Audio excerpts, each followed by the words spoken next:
بنگالی بھائیوں سے کچھ نہ کچھ خطاب کر سکتا ہوں. میں تھوڑا اردو میں بھی بولوں گا تو میری بات سمجھ جائے گا.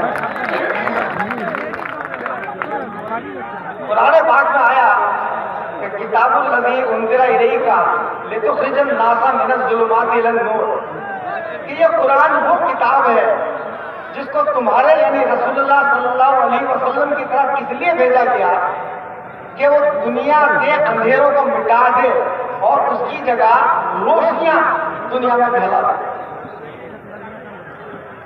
آج افسوس کی بات یہ ہے کہ ہم جس دنیا میں رہ رہے ہیں اس دنیا کو ہم روشنی کی دنیا کہہ نہیں سکتے.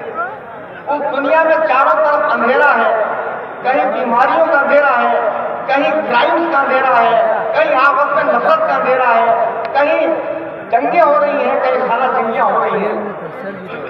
اور اس کی ایک وجہ یہ ہے کہ اس دنیا پر اگر کوئی یہ سمجھتا ہے کہ سائنس کی چلتی ہے تو سائنس کی نہیں چلتی، اگر کوئی یہ سمجھتا ہے کہ اس دنیا کے اندر مذہب کی چلتی ہے تو ظاہر مذہب کی نہیں چلتی ہے، اگر ایتھکس کی چلتی ہے تو نہیں چلتی ہے، اگر اس دنیا میں کسی چیز کی چلتی ہے تو وہ اکنامکس کی چلتی ہے، پیسے کی چلتی ہے.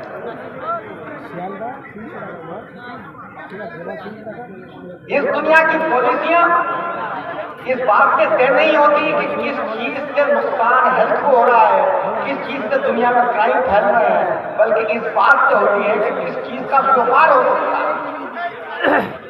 قرآن پاک نے اور تمام مذاہب کا طریقہ یہی رہا ہے، اور خاص طور پر قرآن کریم نے جو پورا شریعت سامنے رکھی وہ انسان کی بقا اور بہبود کے لیے رکھی، انسان کی سلامتی کے لیے رکھی، اور اس میں ہیلتھ ایک بہت امپورٹنٹ کنسٹیٹیوئنٹ ہے. اسلام نے جن چیزوں کو حرام قرار دیا گیا وہ ساری چیزیں وہ ہیں جن کی وجہ سے دنیا میں بڑی تعداد میں بیماریاں پھیلتی ہیں. پچھلے دنوں کووڈ کا کتنا بڑا ہنگامہ پوری دنیا میں رہا، 50 لاکھ سے زیادہ لوگ کووڈ سے مر گئے. اس پچھلے 120 سالوں میں جتنی بھی مہاماریاں دنیا کے اندر آئی ہیں ان سب کا تعلق اس بات سے ہے کہ اسلام کے اصولوں کے خلاف ورزی کی گئی. سب سے پہلے دنیا میں سوائن فلو آیا 1918 کے اندر. سوائن فلو کی وجہ سے کم 10 کروڑ لوگ مرے. اس کے بعد لگاتار کئی لاکھ لوگ سوائن فلو سے مرے. سوائن فلو ان علاقوں میں پھیلا کہ جہاں پر سور کا گوشت کھایا جاتا تھا، جہاں پر پگ فارمنگ ہوتی تھی، اور پگ فارمنگ کے نتیجے کے طور پر یہ بیماری دنیا میں ہلاکت پہنچاتی تھی. اس کے بعد بہت سارے اور پینڈیمکس آتے رہے جس کا تعلق سوائن فلو سے تھا. 1958 میں آیا.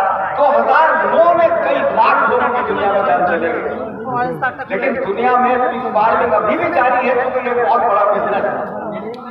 اس کے بعد دنیا میں جو سب سے بڑی مہاماری پھیلی ہے وہ تھی HIV ایڈس، جس کی وجہ سے پچھلے 30 سال کے اندر 4 کروڑ لوگوں کی دنیا میں جان چلی گئی.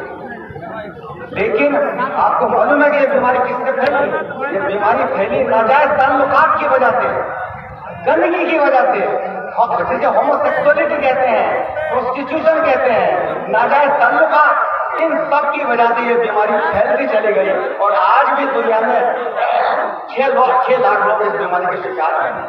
لیکن اس دوران سیکس ایک بہت بڑی تجارت بن گیا، سیکس ایک بہت بڑا بزنس بن گیا.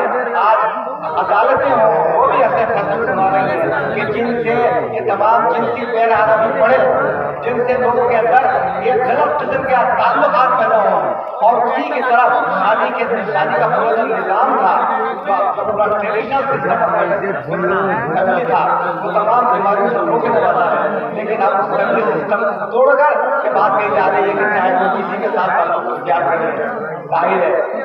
اور اسی کی وجہ سے ایک اور بیماری دنیا کے اندر بڑی پیچیدہ سامنے آئی. HPV پھیلی. HPV کی وجہ سے عورتوں میں کینسر سروکس پھیلا. اور کینسر ایک اندرونی قسم کا کینسر ہوتا ہے جس کی وجہ سے ہر سال 6 لاکھ عورتیں مرتی ہیں. اور یہ ناجائز تعلقات تو اس کا ایک بڑا وجہ ہے. اس کے علاوہ یہ بیماری ان عورتوں میں بہت کم ہوتی ہے جن کے تعلق ان مردوں سے ہے جن کی ختنہ ہوئی. تو سرکمسیزن ختنہ بھی ایک بہت بڑی وجہ ہے بیماریوں کو روکنے کے لیے.